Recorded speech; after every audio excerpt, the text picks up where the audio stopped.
I'd like to welcome you all to our Thursday 1:30 p.m. session with Giovanna once again, where today she will be talking about effective communication and dementia. So the importance of communication and how to effectively communicate with an individual who has dementia. So I look forward to this very informative session.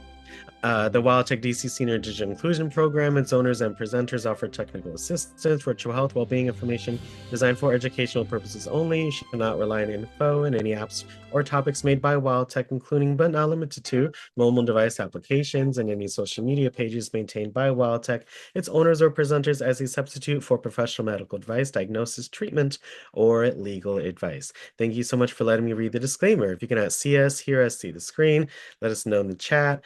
Make sure you take notes and or screenshots so you can review, but this session will be on YouTube later today. So hello, YouTube. And make sure you review, rewind as much as you like. And please keep your TVs and cell phones in mind so we can give everyone the chance to hear as best as possible. Once again, Giovanna, if you'd introduce yourself and your topic for today. Thank you so much for coming on and take it away. Awesome. So I'm Giovanna. I'm the Dementia Program Coordinator at DACL. And today we're going to be talking about effective communication and dementia. I'm going to go ahead and share my screen.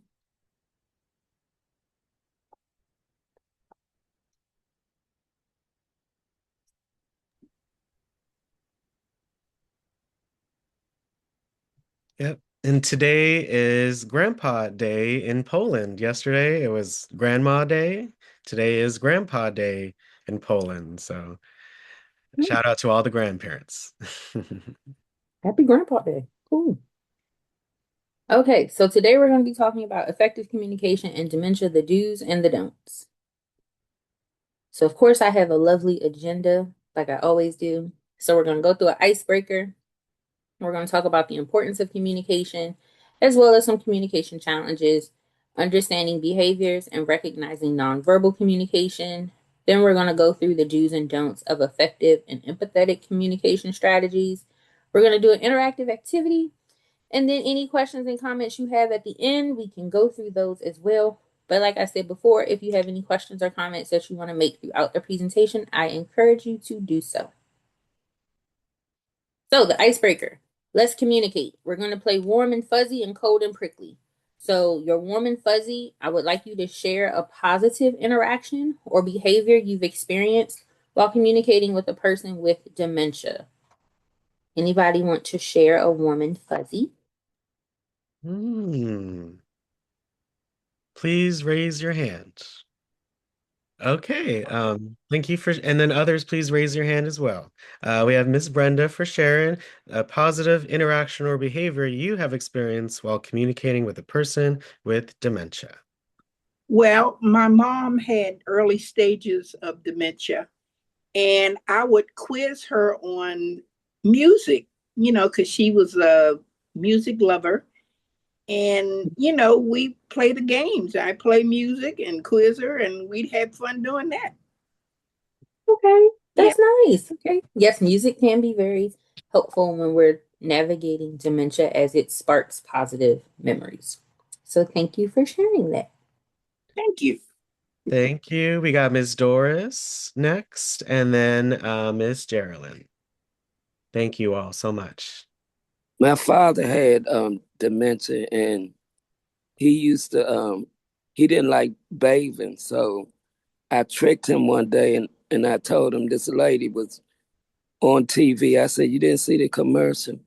The lady took a bath, and that hot water made her run around the block." He said, "What?" I said, "Yep, I tricked him to do it one time." The next day he told me, "I ain't falling for that shit no more." But he did it the first time when I talked him into doing it. But yeah, we had a problem with him doing that. Okay. Well, thank you for sharing that. Geraldine. And Well, then A. okay, good. This is about my sister who has dementia, but it's about her. The fuzzy feeling is about her daughter when she's in a nursing home now, and this is the last stages for her. They told her she had 4 months. This is about the fifth month to live.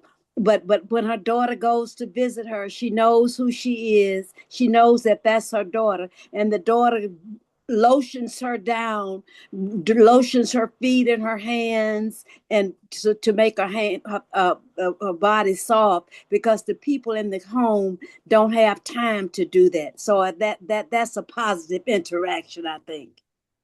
Yes, that is a very positive interaction. Thank you for sharing that, Miss Geraldine. Thank you.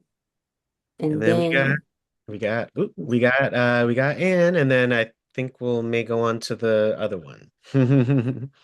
Well, my aunt um had dementia. She passed away the first part of November, but she was in a nursing home in uh, Louisiana, and she loved cats, and her cat passed away, and she went into a deep depression. So I got one of my cousins to go get a kitten, and they took the kitten um, there, and she brightened up and she started talking and feeding the kitten and trying to take care of the kitten. And so it seemed to brighten her day, and that was something that she and I could identify with. So when I would talk to her, I'd show her cutie pie, and she'd show me. She called the kitten Major. I have no idea why, but anyhow, so Major is doing fine, and so I think that that was something that she and I could identify together, and she could identify me with. So that was kind of my warm and fuzzy little feeling with her. yes, that is a warm and fuzzy. Thank you for sharing that, Miss Ann. Thank you, And then everyone. now we're going to share a cold and prickly. So you're going to share your negative interaction or behavior you've experienced with a person with dementia while trying to communicate. And I like that you asked this now because we've done a couple of sessions together, so we have a little bit of a background knowledge. Mm-hmm. So, anyone would like to share? Okay, just any other hands? Okay. Again, if you haven't shared, we love to hear from you. Again, your words are important. We got Miss Doris and then Miss Brenda. So you're cold and prickly. Well, my dad, we used to have to search the kitchen every night because he would hide food all over the place. And he'd Mm, say he didn't do it. So that was the Mm-hmm. negative thing with him. We had to search everywhere because he would have food in the oven and in the cabinets and all that kind of stuff. And then he would tell me and my daughter, both of us was nuts. Mm-hmm. Okay. Okay. I will take that, Miss Doris. thank you for sharing that. We've talked about that in a session. So thank you for sharing. And then you, Miss Brenda, thank you again for sharing. Okay, well, my mom, she would always accuse my oldest son of taking her stuff. Now, he wasn't living here with me, and she was in her room most of the time. She would accuse him of taking her earrings, her fingernail clipper, just any little thing she thinks of. And I try to tell her, well, Mom, how can he go in your room and take these things when you're in there all the time? Right. So, I tried to reason with her, but she wouldn't listen, and she had his phone number. She would she would call, and my mom, she's no longer with us, but she would call him and say, Jim, bring my stuff back. And she this went on for a long time till we finally took her phone Mm-hmm. away from her. So that was my negative interaction with her, because she was just determined that he was the one taking her stuff. I mean, little things that her earrings, a fingernail clipper, yeah, that's my story. Okay, I will take that. Thank you, Miss Brenda. Mm-hmm. Yes, these are things that can happen when we're navigating communication with a person with dementia. So now we're going to talk about the actual importance of communication. So when we think about communication, communication is very important because in everyday life, it helps us communicate our needs, also our wants, and things of that nature. But for a person with dementia, it's even more important, especially if you're caring for a person with dementia, because communication is going to allow them the ability, like I said, to express their needs. It's going to allow them to sustain and maintain relationships that they currently have.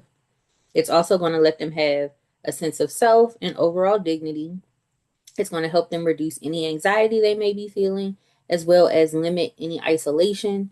And it's going to maintain their safety and provide an overall quality of life.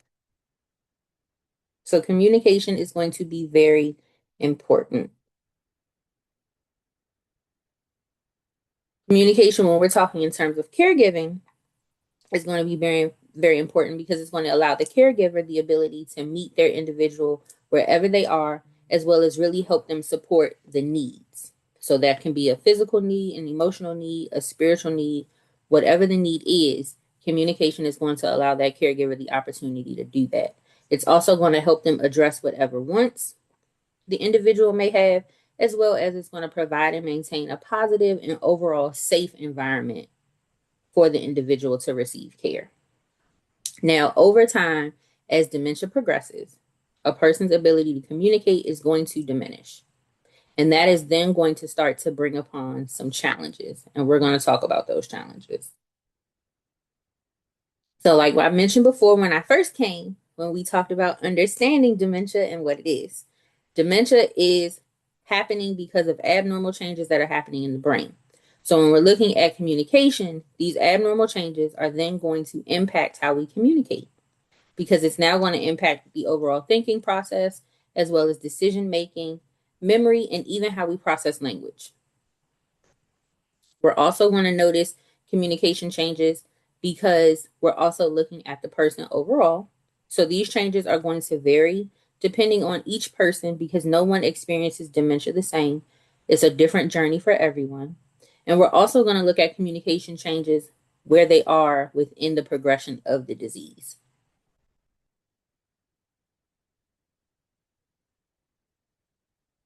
So now we're going to talk about some common communication challenges.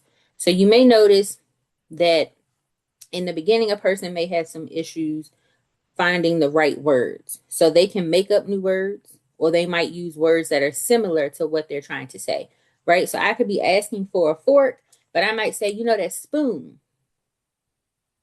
I could be saying I want to sit in a chair and I might point to a box, right? I might make up a whole new word altogether. And I like to tell people all the time, try to use your context clues within what they're asking. Because that can be a little helpful sometimes when we're trying to navigate the words.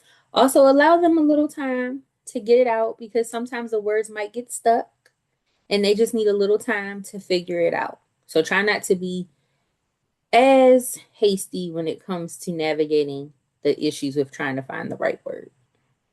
You may also notice that a person with dementia might have some difficulty following or understanding a conversation.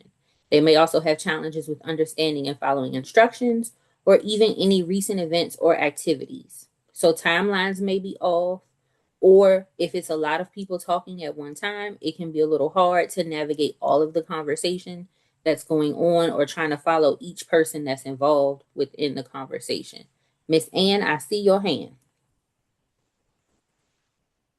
Is it better not to try to force them to use the particular thing, or is it better to go along with them?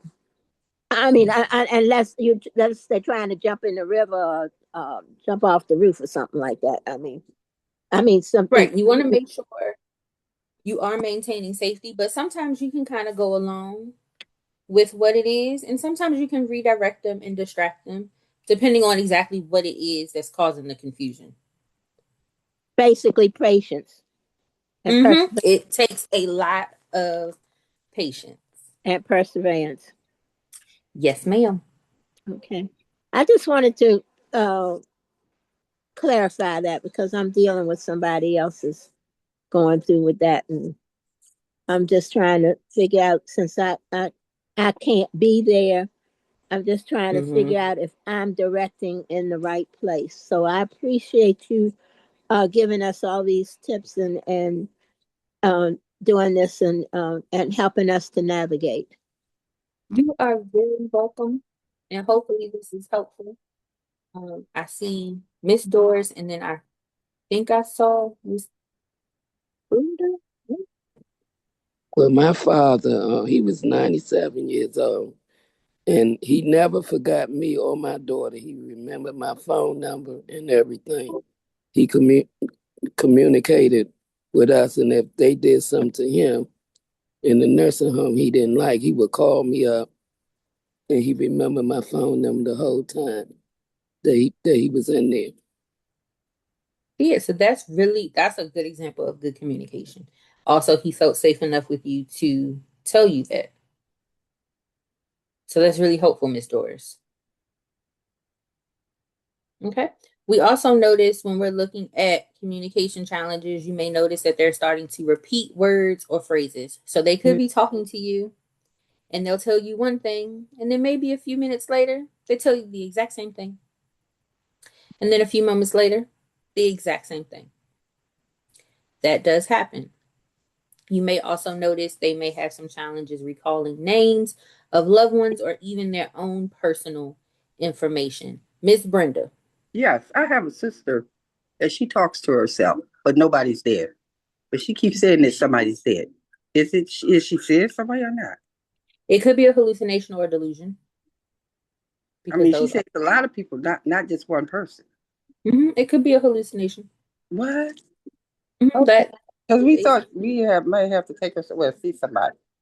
mhm, Um, it could be this a Giovanna, hallucination. you'll have some resources at the end of your session, correct? With the numbers.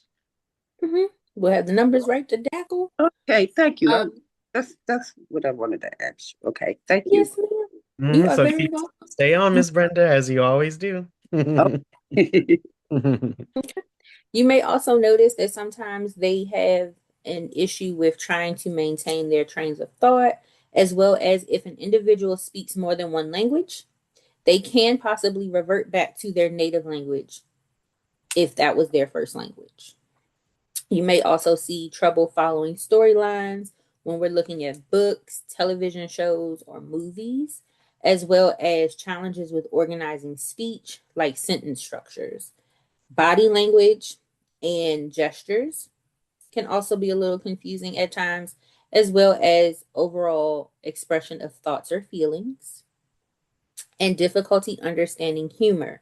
You may think something is funny, they might not follow along with it because they may not necessarily understand it. As well as you may notice that a person can speak infrequently, or you may notice that they start to have pauses in between what they're telling you.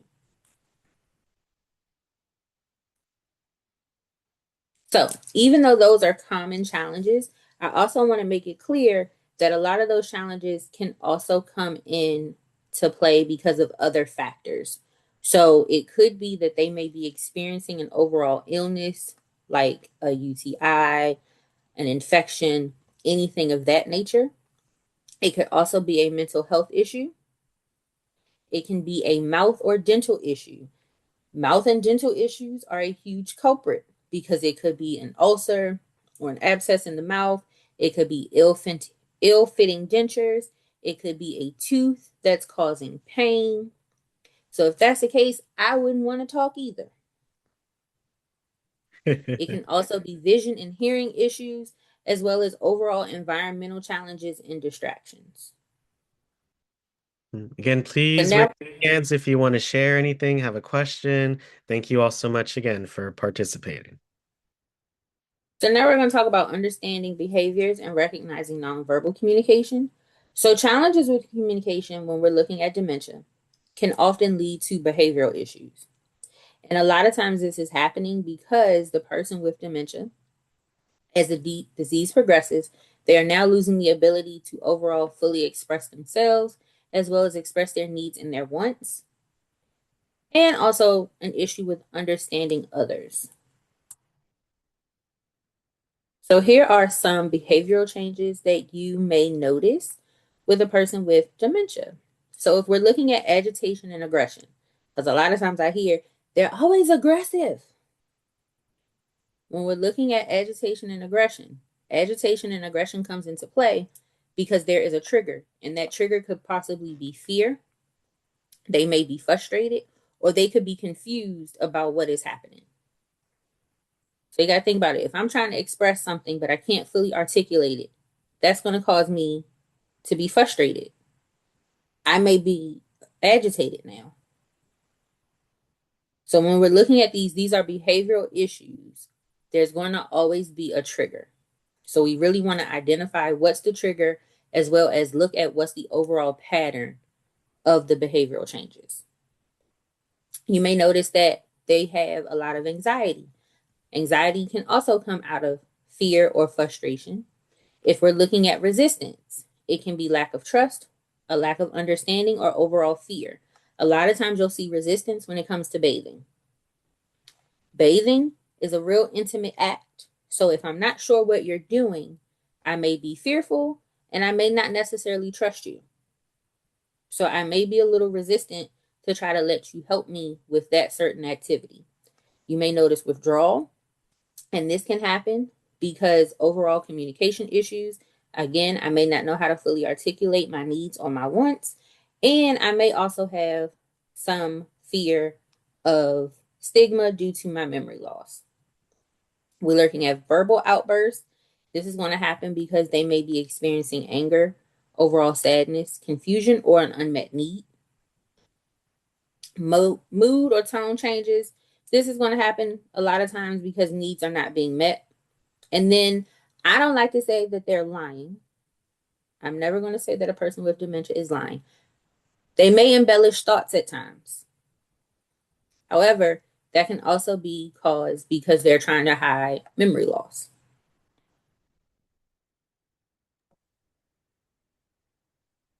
So what is nonverbal communication? So nonverbal communication is going to be any type of communication that occurs when we're not using spoken words. So when we're looking at nonverbal communication, this can be eye contact, it can be touch, it can be gestures, it can be your facial expressions, it can be pictures.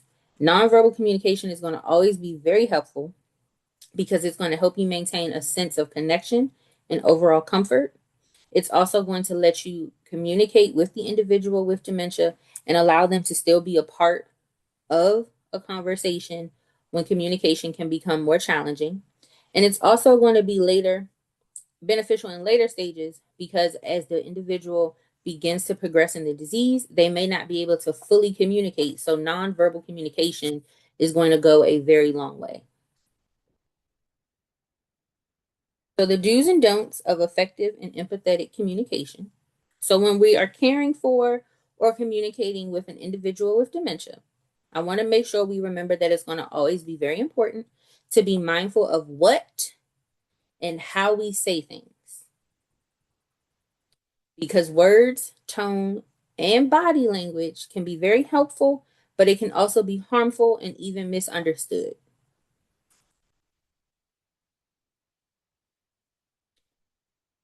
So here are some common phrases that can leave a negative impression when we're trying to communicate with a person with dementia.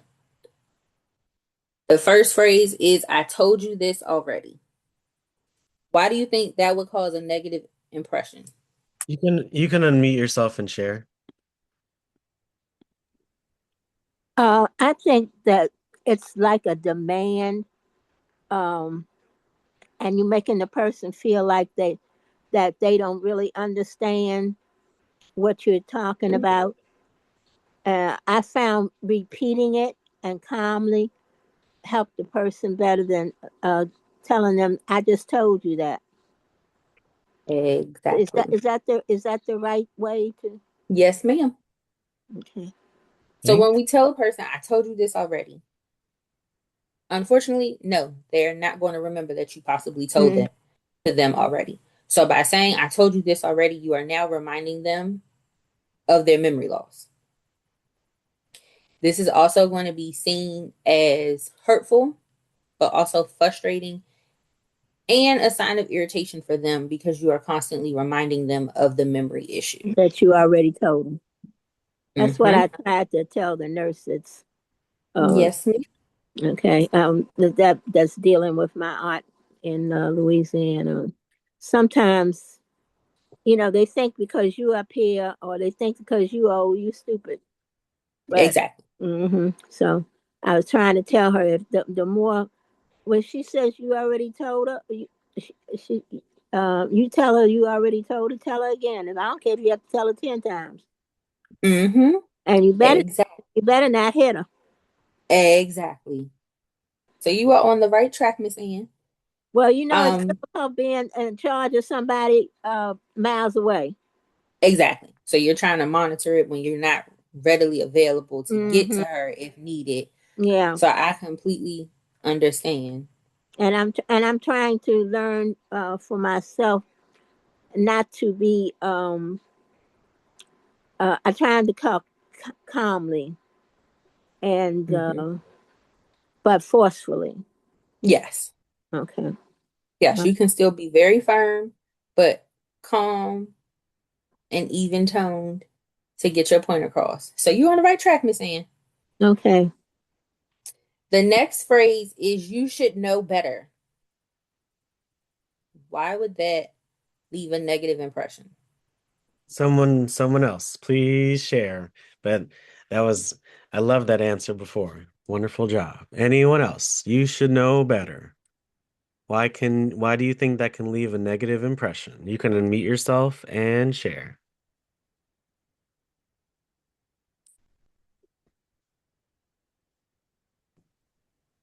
Well, I think that to say such a thing would lead the demented person to become, to devalue himself. And you never Mm, want to say something or do something that causes devaluation of oneself. And exactly. yes, so to say you should know better, it says to the person, well, I guess I'm just stupid, or I'm, I'm not in charge. And he or she would begin to devalue him or herself.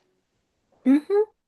Yes, you hit the nail right on the head. So when we're looking Oh, at that's rather fun. dementia, it's going to impact memory overall as well as your decision making and your judgment. So by saying you should know better, you are basically dismissing the individual and you're now making it seem like they're doing it on purpose.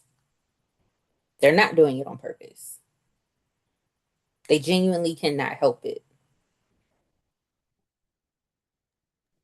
Miss Doris, did you want to share something about that as well? Yeah, my father, he used to, he was communicating with his family, brothers, sister, his mother, all these people were deceased. But I would just listen to him. I would never let him know that these people were gone. I just would listen to him. And he really thought it was real. He acted like he had been to the parties with them and everything. And I would Mm-hmm. just listen to him because I didn't want him to, think that I didn't believe what he was saying. So he Right. used to do that. And I never let him say anything different. He would ask me, did I go to the party with them and everything? But the only thing I did was just listen to him. I never told him those people wasn't there no more, whatever. Right. You allowed him that safe space to share that. Thank you for that. The next phrase is why can't you just? Why would Mm. that leave a negative impression? Mm. Well, I'll just say someone can do anything that they put their mind to. So doesn't matter, what you think, you always can do more. So just saying can't is so nasty. Geraldine, what do you Yeah, think? that's the worst. That's almost the worst one, except you're being difficult. That's the worst, maybe. But why can't you just? That's admonishing the person, and you don't want to do that. So I think that's a real sticky one. Why can't you just? Exactly, It right? Mm, also sounds like you're scolding them. yeah, Yes, yeah, yeah. yes, right? When you're looking at it, again, dementia is an abnormal change that's happening in the brain. So you're already going through a lot by having dementia, right?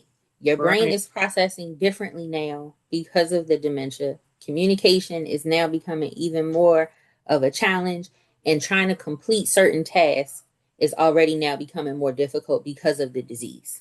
So, by saying this to a person, you are now putting a huge amount of pressure that does not need to be there.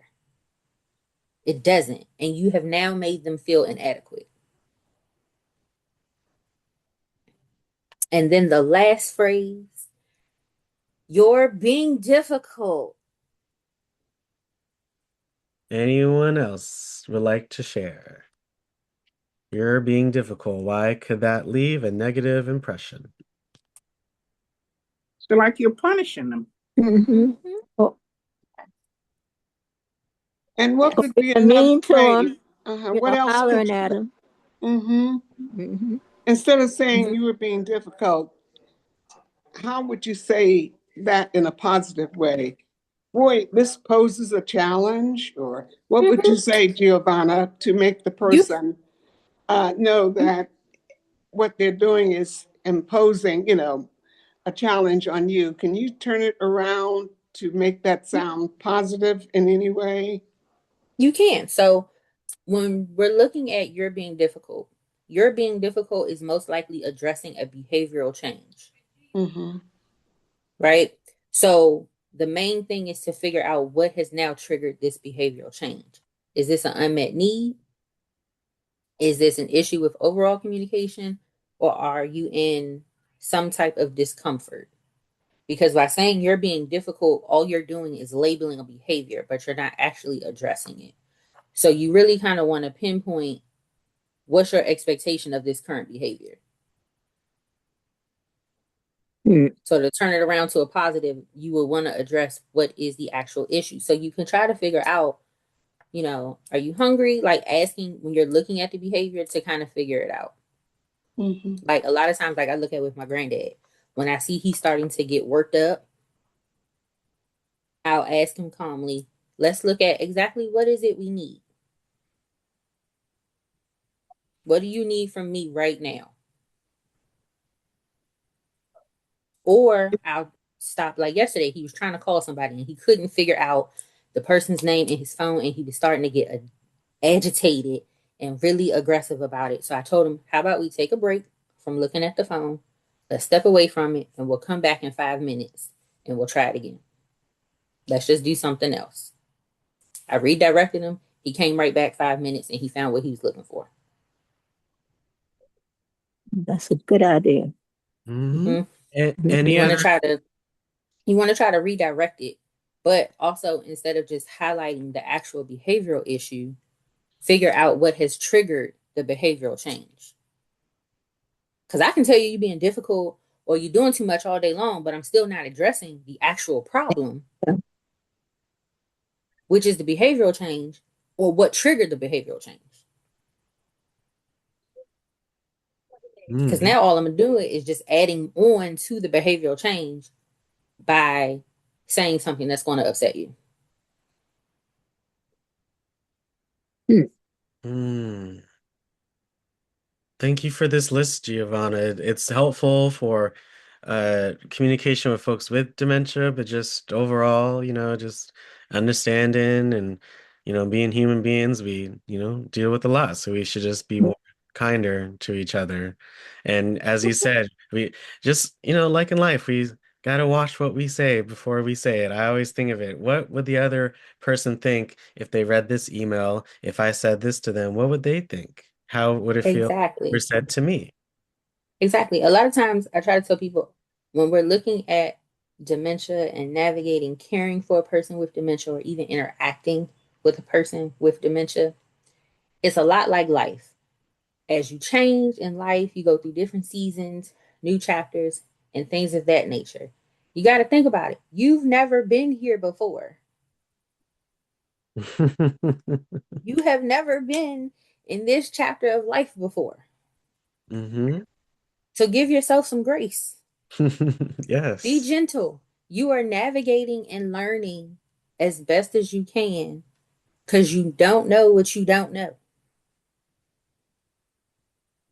And Yeah. Same with, another thing, Giovanna, instead of saying you were being difficult, sometimes it's, I think there's a time for you to make yourself look like, you are lacking in some way and not that the other person is always.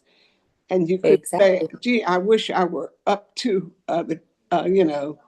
or had the experience to uh, help you here. Give yourself, uh, be a little more modest, and that would show grace. Hmm. Like, not like I'm always in charge, and gee, admitting that you yourself don't always know how to handle every situation in life, and it makes the it's like talking to a child. You get down on your knees to meet him at his level. So sometimes Mm-hmm. just put yourself in less than being in charge and having all of the agency, and that gives that person a sense of agency. Exactly. Mm. Mm-hmm. Yourself in someone else's shoes. Mm-hmm. See, y'all are learning. Thank you for that amazing list. Again, not everyone may think those phrases may hurt or, you know, in that way, but thank you for so much for being so frank and being so great with us. You're welcome. Because a lot of times, sometimes caregivers or even people who are interacting with individuals with dementia, you may say those things, and a lot of times you're not saying them from a malicious place, or you're Hmm. not saying them to be mean. Sometimes it just happens to come out, right? But those I like to give that list to kind of give you a helpful idea of, maybe I should rethink this. It all goes back to like Miss Ann said, when you're dealing with a person with dementia, patience is going to be your very best friend. Okay. Now we're going to play a game, the do's and don'ts of communication. Yes, I So love I'm games. going to say some statements, and I want you to tell me if this is something that you do or something that you don't do when you're communicating with an individual with dementia. Okay, so everyone unmute themselves before Giovanna reveals the first one. Say do or don't everyone unmute themselves, and we love to hear from you. So take it away, Giovanna. Alrighty, the first statement is be argumentative or confrontational. No, What you do you think don't that do No, that. You You don't don't. argue. don't do No. that. Don't no arguments, no Let them conflict. have their way. that is correct. You do not do this. By being argumentative and confrontational, you are only just going to lead to frustration, anxiety, and resistance. So now we're going to see all types of behavioral issues come into play. That's right. Good job. Mhm. The next phrase, be patient. Always. Hmm. Do Yes, or don't. Try, Oh yeah. Do or don't. try you hard. do. You You have, do. you do Do. be, you do. You try. Yes, that is a do. You want to make sure you're always being patient. And sometimes being patient can be a little hard. It can be Yes. hard. Right. However, Yes. patience is going to always go a long way. So allowing that additional time to let a person process as well as allowing them to do what they need to do or say what they need to say, is going to always be beneficial. Mm-hmm. The next phrase, use redirection. Yeah. Do. Do. Do. Do. Y'all on a roll. Yes, this is a do. So when we're using redirection, this is going to help eliminate any frustration that can come into play because of communication challenges. But this is also going to allow everyone to take a step back. Especially when you see yourself getting worked up and you see them getting worked up, to avoid everything, just take a moment, take a little breather, step back, and we can revisit this at a later time. Sounds like Jeopardy. If you don't like that category, go to the next one. Exactly. The next phrase, be dismissive or condescending. Don't. Understanding. Don't. Don't. Again, do or don't, everyone. Don't. That is a Don't. don't. That is definitely a don't. Because when you're being dismissive and condescending, at this point, you just now look insensitive. You just look insensitive and you're basically invalidating the person's feelings. And that's never going to be helpful. They're going to agitate them more. Exactly. We're going to really start to see some more behavioral issues. So The next phrase. it's good to say I know you're feeling like blank and I understand why you feel like that. You want to make sure you're validating their feelings, but you also want to make sure you're validating your own. So the next phrase, take statements or actions personally. Do or don't. Don't. Don't. Don't. Do not. Yes, this is a don't. However, I will say, this is a try not to. Okay. Because you have to factor in that you yourself, you are human and you have feelings. Right. Right? Mm-hmm. You have to also remember that dementia is going to impact overall behavior, personality, communication, and mood. So individuals at any given time can say hurtful statements or do hurtful actions to you. Mm-hmm. Yeah. And so those things can really hurt your feelings and have a negative impact on you. And as much as you can remember that they can't help these things, they can't help these changes that they're experiencing, as well as these behaviors, I still want you to take into account that you're still human and your feelings are going to get hurt, and it's okay. Acknowledge your feelings, feel your feelings. And if you take it personally, feel your feelings, see why you took it personal, come back to it.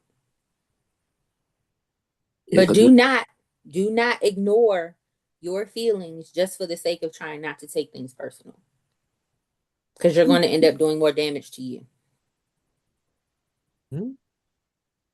So, Giovanna, would you say, is it okay if you're communicating with the person and maybe they'd said something like that maybe did hurt your feelings? Is it okay to say, I need 5 minutes to myself and to maybe step away in another room or in the hallway? Is that okay?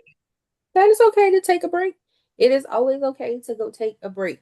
You got to remember, being a caregiver, you have to do like they tell you when you get on a plane, pull your life vest and everything down first. Okay? You have to take care of you before you try to take care of somebody else, because you can't really give from an empty well. But Giovanna, could I just ask you one little question? Because yes. I have this in my family and I have this problem with some of them. When a person is diagnosed as such, right? Don't you think it's a good idea for them to, like the articles you're showing us now, go read up on this so you be sort of familiar? Because I have a member of mine, they don't want to accept it because they don't know anything. So I'm encouraging them to go and read up in these things that are happening. It won't surprise you. You know what I mean? You'll already kind of be expecting some of the actions that you get. Yes. I like to encourage people all the time when family members get diagnosed with dementia to pinpoint the diagnosis of what type of dementia they got diagnosed with and then look up that type of dementia so that you are fully aware of what's to come, what are the symptoms, as well as that's going to help you look up interventions and services that can best assist you. Because some of them are in denial. They don't want to accept it, Yes. Happening. But that also comes with the grieving process, right? Denial is a stage of it. Yeah, I And know. a lot of times when we're Gracie, looking don't at forget we have dementia, our videos. We have our videos on our channel with Giovanna. So please watch those, videos with those members and No, share they're them. not here with me. I'll be trying to talk to them on the phone to tell them what to do and how to do. Oh, But they think that I'm just like talking off the top of my head until they really go researching and they see that I was right. yeah. Oh, well, And again, sometimes send them people the just need videos. that extra little time to figure Yeah. certain things out. But yes, you should Yeah. really look it up. And that goes with any type of illness or disease you may be experiencing. Um, But look at the yeah. video, like Alex is telling you, Mhm. let them go and watch this themselves. That's what I tell them, Yvonne. I went to school to take care of dementia and Alzheimer's patients. So when I be telling them stuff, I be telling them the right thing, but they don't want it. They're in denial. They don't want to accept the diagnosis. Exactly. And that's Right. why they keep, causing Yeah. frustrations for Yeah. her because they don't want to accept her diagnosis. And Sometimes, they've it got to is. hear it from a non family member or a professional. That's why I tell them, go look it up, and you'll see that you can deal better with it, Right. Yeah. Yeah, that's really good, Miss Gracie. The next phrase, remind them of a loved one's passing. Is that a do or a don't? Don't. I said don't. How many say do? This one's a hard one. Got the aim way, depends. It depends on the If they context. ask about the person um constantly, and you just answer them they've gone to heaven or gone to God, I think that's more appropriate than not acknowledging that they don't remember, and then they'll remember sometimes. That's what Yeah. I'm finding. Mm, I think it just depends this on is a what tough state one. that in. This is a tough one. This one normally divides a room. So yes, this one, reminding them of a loved one's passing, is a don't. However, there's a way to do certain things, right? By just reminding them, oh, the person is deceased, or just saying, oh, they're dead. Remember, Aunt Barbara is dead, right? We don't want to go about it that way. You can say the person is no longer here, because technically that is not a lie. They're not here. But you also want to factor in, by constantly reminding them of a loved one's passing, you are now reintroducing that trauma and that grief. So now we are going to restart the grieving process all over again, and that is going to be painful. So we really do not want to do that. But it is okay to tell them that the person is not here, but we don't want to have to constantly have them relive it. That's one of the problems, Giovanna, I was telling you about. We're having one of those too. You're right. I tell them don't do it, but they just insist. She needs to know. No, she doesn't need to know. Exactly. I think it's so important for the context. Again, they have, some kind of form of dementia. And when you tell it to someone that doesn't have it versus if they do, the response that you'll get will be very different. So I thank you for bringing this up. Ms. Dina, did you have something to share for this one? A question Yes. or a comment? A comment. I took care of my grandmother with onset dementia, but went into Alzheimer's, and it was 24 of them, 24 brothers and sisters. Now, every day I had to hear her say, did I fix her such and such person's eggs? And I would be so irritated. I said, didn't I tell you I already fixed it? Or, I was just so irritated with her. I didn't understand that stuff until I had her in a elderly daycare while I worked at night. And they explained to me what was going on with her. Now, I learned that way to just get along with her. I would agree to everything. She asked me, did I fix so and so's breakfast? And I would just tell her, yes, I did. And she would be very calm, as opposed to arguing and just, being irritated with that type of stuff. Hearing the same thing every day. Did you do so and so? Are you going to do something? Yes. I learned to just say yes and go along, keep her quiet. Right. Yeah, you'll learn to get creative, but you'll also learn there are going to be times where you have to be a little firmer with certain things. You learn to pick your battles.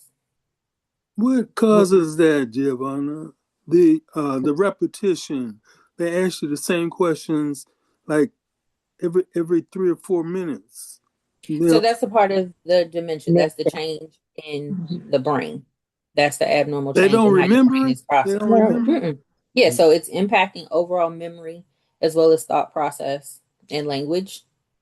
So that is why you have them repeating things because the memory is going. Oh man. Okay. Mm-hmm. I would watch the Giovanna's first video on her YouTube, Miss Angelo. She did a great job of going the different types of dementia, and that's a question that is, that's a very good question. So thank you for bringing that up. Mm-hmm. And then the last statement, correcting or challenging a belief. Do or don't. That a do or a don't. Correct or challenging? Don't. Don't. Yes, that is a don't, right? So a person with dementia is going to find it challenging when we're looking at their form of logic and how they process things, right? So they're going to always believe that their logic and their belief is absolutely correct. Mhm. You challenging it is going to cause unnecessary distress. It's going to trigger behavioral issues.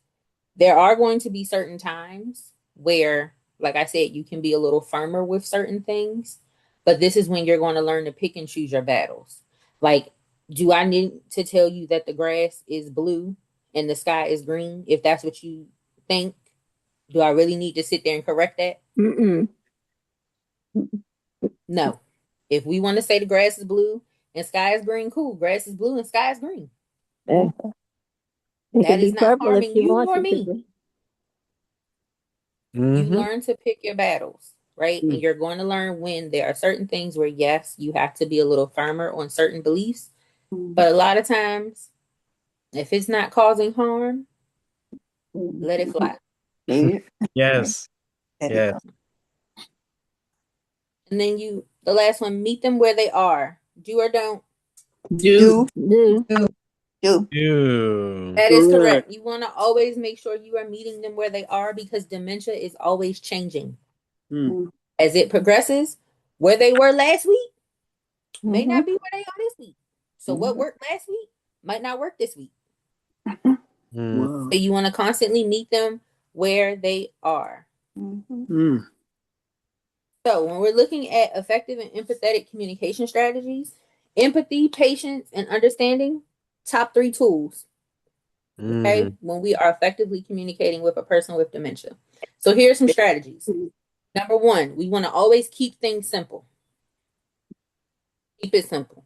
So that means we're going to use clear and concise language. So we may have to use short sentences, short instructions. Always keep it simple. You want to make sure you're also speaking slowly and pace the conversation enough that they can actually jump in and process what you're saying. And then you want to make sure if you are providing instructions, break down tasks in steps. Don't just give one long instruction. Break it down so that they can actually process. Giovanni. Wanna, Oh, no, no. yes. I'll wait to ask you later. Go ahead, Ms. Ann. Um, I'm using the Zoom. God bless it that I've learned how to use.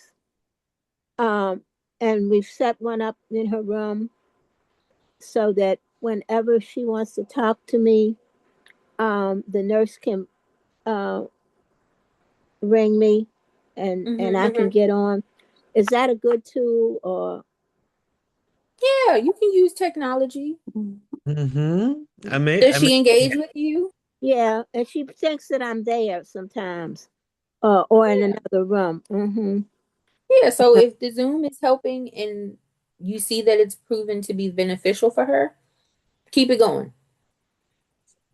Okay. Because then that's still your way of having some sense of connection with her, even though you're not physically there. And that still allows her to communicate with you. I was also trying to make sure that I'm in compliance with the judge and the lawyers, because I'm not her nearest relative, but my mother was her godchild, and she always Mhm. favored me for some reason. I have no idea why. Uh, and so the others are trying. They're accusing me of trying to steal her money. If I was trying to steal her money, I wouldn't be sitting here with water in my basement. So Right. Yes, and Yeah. well, using technology, Giovanna is gonna create something for that for us as well. So thank you so much for using that and what we've learned together. So thank you so much. Yeah. Hmm. The next strategy is we're going to make sure we're maintaining eye contact and we're still using nonverbal communication. So you want to make sure you are actually using eye contact and meeting them where they are. So hmm we want to be patient. We do want to observe body language. Really pay attention to body language because if I'm talking to you and I'm starting to see you're getting agitated, you're starting to get fidgety, you're starting to get worked up, I need to figure out what's triggering it. So I'm not just going to keep there and keep talking to you and I'm seeing like you're fidgeting or you're constantly moving because maybe you got to go to the bathroom or maybe you're not liking what I'm saying. So you want to make sure you're really looking at body language.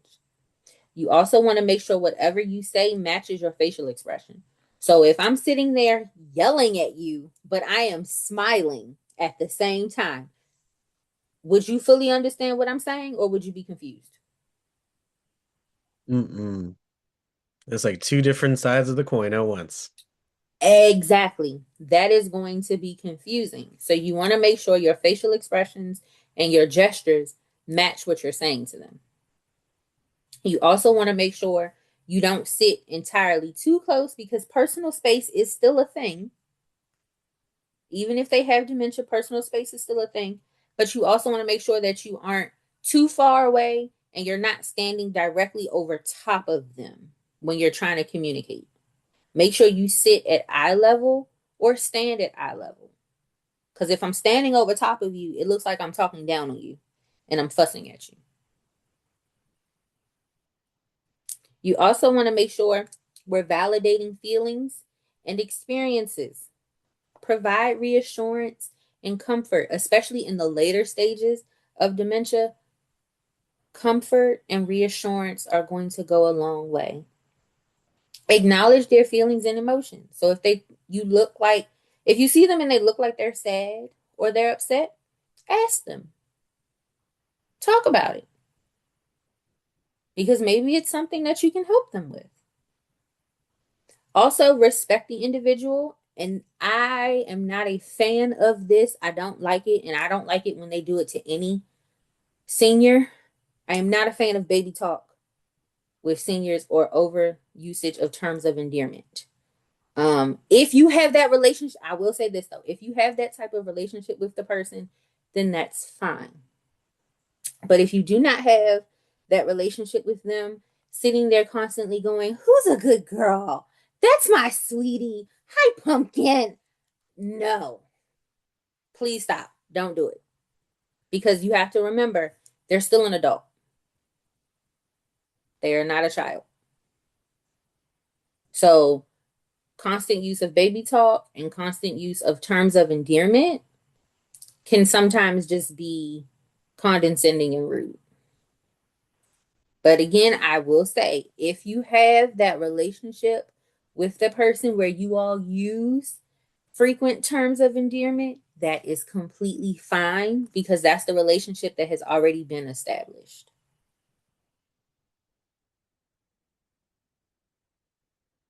You want to make sure you have a calm and comfortable environment. So we're going to limit any type of distractions, noise, or unnecessary clutter. Make sure you're utilizing appropriate lighting. If it's too dark, I'm not going to really be able to see what's going on. And if it's too light, my eyes might get irritated. So you want to make sure you're using the appropriate lighting. If it's a lot of noise, I'm not going to really be able to follow the conversation because now I'm trying to figure out what's that noise over there, what's that noise over there. Now you want me to listen to you. That's just too much and can trigger overstimulation. And if you have more than one person talking, that's a lot of people to try to, follow at one time. So you want to kind of limit all of that. You want to make sure you're practicing active listening. So really focus on what they're saying, how they're saying it, what does their body language look like, what words they're saying, and what emotions you may observe. And if they say something that you're like, I'm not sure about that, you can always ask them to repeat it. Clarification is okay. Pick your battles. Pick your battles. Okay? You don't have to always be right about everything. Like I said, if they say the sky is green and the grass is blue, if it's not bothering anybody, let it fly. Pick your battles. And my favorite, maintain your humor, because you're going to have times where you're going to want to cry. But you also should have moments where you can bring a smile to your face. I'm not saying laugh at the person. I'm not saying that at all. But find moments in which you can laugh. Like for me, my Nana used to tell us all the time that she was the superior brain in the house. She was a superior brain. The superior brain got herself in a lot of shenanigans with her type of dementia. So now every single time I happen to catch myself in a shenanigan, I just start laughing because I'm like, well, maybe now I'm the superior brain. You got to find things to laugh at to help keep you together. You got to be yourself, be yourself, Exactly. Now that's how I was with my dad. I told you before, and he had the COPD, and he, started to like forget things and different things, and he always, liked to go drive his car and whatever. But I mean his truck. So his wife, she was a little mean, but she loved him, I guess, in her own way. But anyway, she would call me and she said, "Your dad want to speak to you." I said, "Okay." And he always told me, come over here. Cause she keep on hitting me and hitting me and fighting me. And I could hear her in the background say, "I'm not doing that to him. He just angry at me." He said, "Yes, you are." And she say, "He just angry because I won't give him his car keys." She said, "And I'm not gonna let him go out there and drive the way he is." He said, Yeah. "Ain't nothing wrong with me." And so, so when I did get to go see him at his house, I was saying, well, he didn't speak on her hitting him no more. I say, so maybe that wasn't true. But my daughter was with me and he had to use the restroom. So she was saying, could we step out a moment? And I said, no, that's my dad. I'm cool if you need help, She said, all Right. right. So my daughter and my granddaughter stepped out and he kept calling for my daughter. He said, Keisha. She said, Keisha don't want to see you like this with your pants down. And I say, it's okay. That's her grandfather. And I say, Right. Keisha, come in the room. Daddy wants you. And he felt comfortable, you know, because I was like, if that make him comfortable, stop pushing things away from him that make Right. him feel happy. So we sit down and talk and everything. I was eating some peanut butter crackers. He said, give me some of that. I say, she said, no, you don't need nothing. I say, you want a cookie down, cracker down here, take it. He enjoyed that crack. You know what I'm saying? So it's like you said, sometimes you have to have some patience, but I guess she was getting feral because both of them elderly and, but she would never let me come and help. She Right. always keep pushing me away, like, are you hiding something or something you don't want me to see you do? You know what I'm saying? But I Right. wanted to be a part of it. And Exactly. but she never did. She always kept me pushed away until he just got sick, and had to go on hospice and all that, and then he passed. You know what I'm saying? So I Yeah. was listening to what you were saying. So I never got to really experience that with my dad, but you know, it's okay now because I got him here with me, the ashes. So I That's can how I feel talk about my nana. I have my and nana. uh I said that's how I feel about my nana. I have my nana, so I get it. yes, yes. That's all I really wanted to say because that is important. You know, this is a serious condition and Hmm. everybody might have somebody in their family that has it, I'm quite sure. But Yeah. if you just have patience, you know. I'm proud of You Yes. you, never niece. kn- Thank yeah, you for because you sharing never that. know when we might gotta go that road, you know. I'm proud of you, Exactly. niece. Oh, thank you so much, Ronald. Thank you for Thank sharing you. that. And I Yeah. do hope that with these presentations, it can help you with others. Because, like Miss Denise said, you just never know whether it could be a family member that has it, if it's you, it could be your Mm-hmm. neighbor, and Yeah. it could be a friend, right? So, with these presentations, you kind of have an idea of what to look for or how to kind of Mm-hmm. navigate certain That's things. right. So, then that way you Mm-hmm. can share what you've learned today to help somebody else out. That's right. And a lot of Mm-hmm. times, for me with the presentations, I do understand that dementia is the big scary elephant in the room that nobody wants to look at, nobody wants to touch it, they don't want to acknowledge it. And it can be anxiety provoking. It can Mm-hmm. also trigger a little fear for some people. With me doing the presentations, I'm hoping I can take away some of the anxiety and take away some of the fear so that you can get a little comfortable with the elephant. Yeah. Right. We love this. Mm-hmm. This is so essential. So please share all these videos that and with others. I see we have a hand, but Giovanna, looking at time, how many more slides do you have? That was it. Oh, well, I love it. We're right on time. So, I have a question myself, but yes, this slide right here, can you explain this slide for us, please?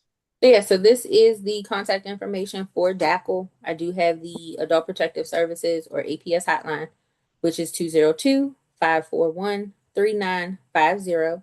And then we do have the information and referral line for DACL, which you can call if you have questions. You want to make referrals for services like home delivered meals, case management, things of that nature. You can call at 202-724-5626.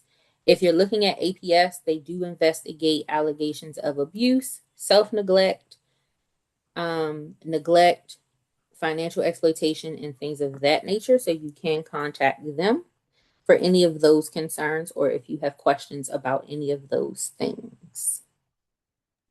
Thank you. Yes, please stay on this slide. And, for I think I mentioned these numbers a little earlier. So please call and take advantage of, these services from DACL, from APS. They have been very helpful in many, many, many, many, all parts of DC. I've heard firsthand of especially APS and all the wonderful services and things that they were able to assist with. So make sure you take that screenshot, write those numbers down. If you have a question or comment for Giovanna, like I will say, this was an amazing presentation. Thank you so much. Please raise your hand in Zoom if you have any questions. It will take the last 8 minutes to answer questions. So, but again, please stay on this slide. We love it. And then you could refer to any other slide if needed. But oh, it was so amazing today. Thank you. We have, yes, yes. And um, we got Ms. Dina first, and then Anne. You have a question or comment for Giovanna today? Hi, Giovanna. I have another comment. Hi. While I was taking care of my grandmother, I entered into the program at UDC for assistant nursing. And Mm-hmm. on my training at a reputable nursing home, it's just so very challenging to deal with dementia patients. Now, just so many nurses can be so mean to people. And Mm-hmm. there was a lady that the nurse was treating very mean, and she would always keep her mouth closed. And she would come in and say, Miss So and so, open your mouth, take your medicine. Time to take your medicine. But when I would come in, I knew the lady loved to hum. And I would come in and I would and I said, come on, open your mouth, Miss So and so. And she would open her mouth for me to give her medicine. I passed my training, but they told me, they said I treated the patients like children. But I felt within myself, I had to treat them the way they acted. A lot of them like kindness. You know what I'm saying? Mm-hmm. They didn't like being mistreated. Right. So that was Yeah. what I had to say about that. Yeah, that was a good point. You met her where she was, right? Um, and you kind of gave her that safe space to be comfortable enough with you to accept the medication. Yes. So you learn to get creative when you are navigating the journey with a person with dementia. You learn to get creative in certain methods in order to help them achieve certain tasks. So humming with her because you know she likes to hum, you went the creative route so that she could still do what she needed to do, which was take her medication. Can't mistreat people. Yeah. Thank you for Know what sharing you that, gotta Miss come Dina. to.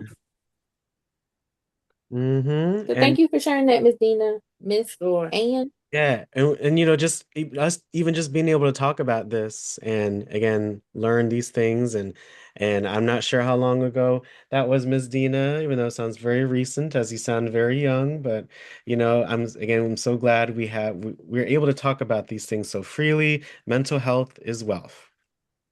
So thank you so much. We got Miss again, I'm just seeing the hands. I have Miss Brenda, then we'll have Ann share.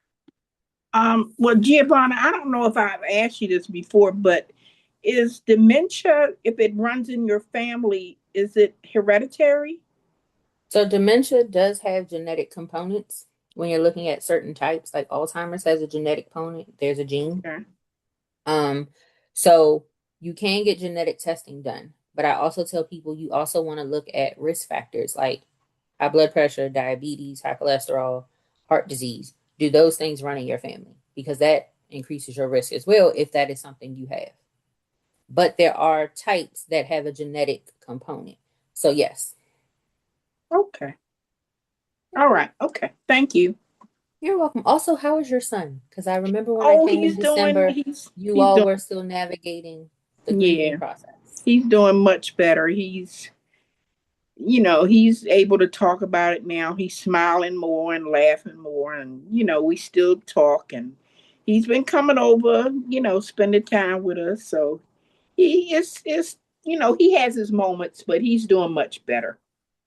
Okay, well, I am glad. And how are you? I'm doing better too. As long as he's doing better, I'm doing better. Thank you so Awesome. much for asking. You are welcome. Oh, thank you, Giovanna, for being so personable and remembering that. That means a lot to Wild Tech. Yeah. Thank you so much. You're Uh, welcome. yeah, it's so important. Oh my. We got Ann next, and then Mr. Angelo. A quick question, comment for today. Thank you so much. Giovanni, I just wanted Yes, to ma'am. know if I could show this video. I mean, your talk today to my lawyer and to the doctor at the nursing home and the judge, if that was all right with you. Okay.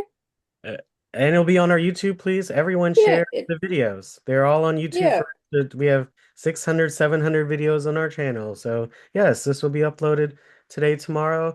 Everyone share away with family members, friends, community. Please share the knowledge. And then I Thank you, can man. I'm Thank gonna you. stop sharing my screen for a second Oh, because I oh, can no, also drop the presentation in the chat. oh yeah. But yes, this will be on YouTube. Thank you. We have Mr. Angelo next. Thank you for your patience, question or comment for Giovanna today. Yeah, I just wanted to ask, and it was similar to what Brenda was saying. factors that contribute to dementia, and is there something that we can do to hold it off, for as long as possible? I'm thinking exercise, eat right, get enough rest, and Manage your stress. manage your stress. Okay. Yeah. Don't isolate, so stay connected. Stay connected. Okay. Make sure we're protecting the brain at all times. So if you're doing activities that require a helmet, please wear said helmet. Oh, okay. And when you say don't isolate, that means being associated with other people and whatnot. Yes, right? Because Activities. isolation can contribute to it. So you want to make sure you're still staying connected with others. That doesn't mean you have to always be around a large group of people, but still interact with others. So coming on the Zoom space with Wild Tech, if you go to your Right. senior wellness centers, if Okay. you are in groups, things of that nature, that still allows you to be connected to others and be social. Okay. Okay. Thank Also, you. if you're creative, do Mhm. things that, help the brain, like brain games, so like trivia, different crossword puzzles, word searches. If you're a creative person, you like to paint, draw, make music, crochet, all of those things to help retrain the brain. Okay. And if we do those things, that we're pretty set for holding whatever this is. Uh, which is So yeah, what those are the the preventative tips to kind the of help, the, as the well men. as manage whatever illnesses you currently have. You want to make sure you're monitoring and managing those. Right. Okay. So, Mhm. more people get the dementia than they do the Alzheimer's, or it's all So together. Alzheimer's is a type of dementia. So Oh, dementia is the overall umbrella, mm-hmm. right? And then you have the different types like Alzheimer's, dementia with Lewy bodies, frontal temporal, vascular dementia, all of those things. Gotcha. Okay. All right. Thank you. Thank you, You Giovanna. are very welcome. Appreciate it. Thank you, Mr. Angelo. Again, I put Giovanna's first video in the chat. Make sure you check our YouTube I channel. also put my presentation in the chat if anyone, Yes. and Yes. it has all the information for DACL in that presentation. So yeah. So please use the resources. Watch those older videos to review, enjoy, share. Thank you. Thanks so much again. We have Ms. Doris and Ms. Geraldine. Quick question, comment for today. Yeah, I just want to say, like my father, his mother had 11 children, and it must be hereditary in my family because all of them, when they get either in their late 80s or early 90s, because they live a long time, that they get dementia. So do that mean it's hereditary in my family? So it could be a gene if you're looking at the specific type.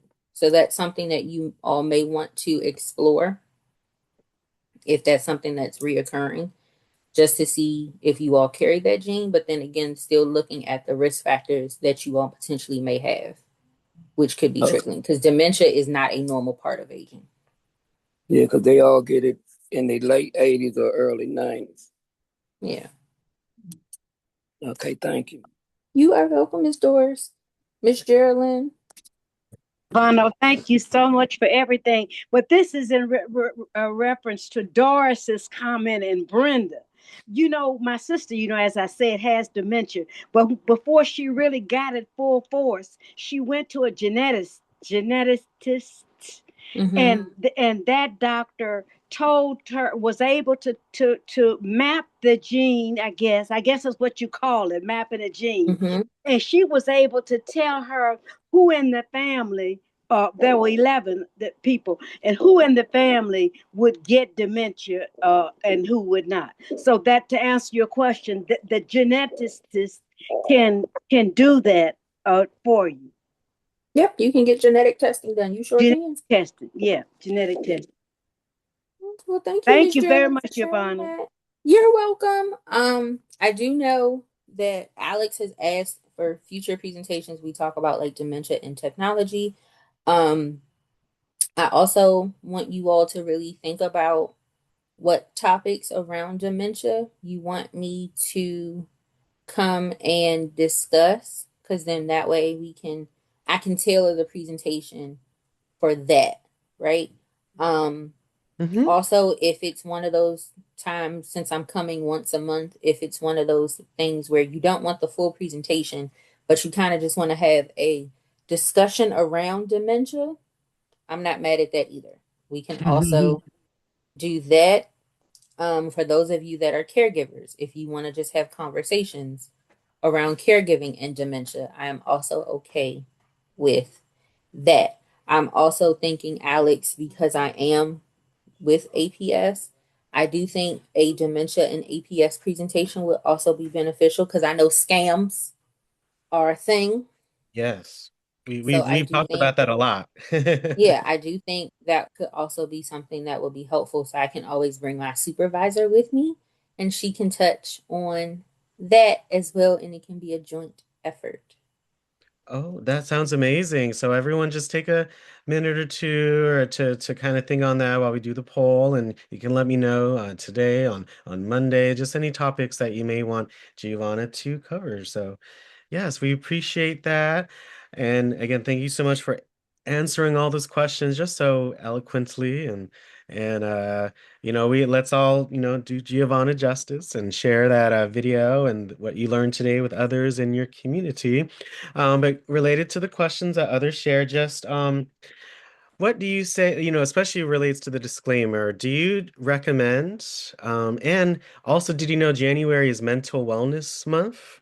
And we actually did a mental wellness technique session. And one of those techniques was to, you can ask your doctor, just like you can check your blood pressure and that you can also ask them for a mental health check regarding to anxiety, depression, but also in our vein today, you can ask them about dementia and those risk factors and if it's genetic, if it's not, because they know the information about you because everyone is different. So at the end of the day, Exactly. what do you say to going to your doctor and for asking for things is related to dementia and what I mentioned?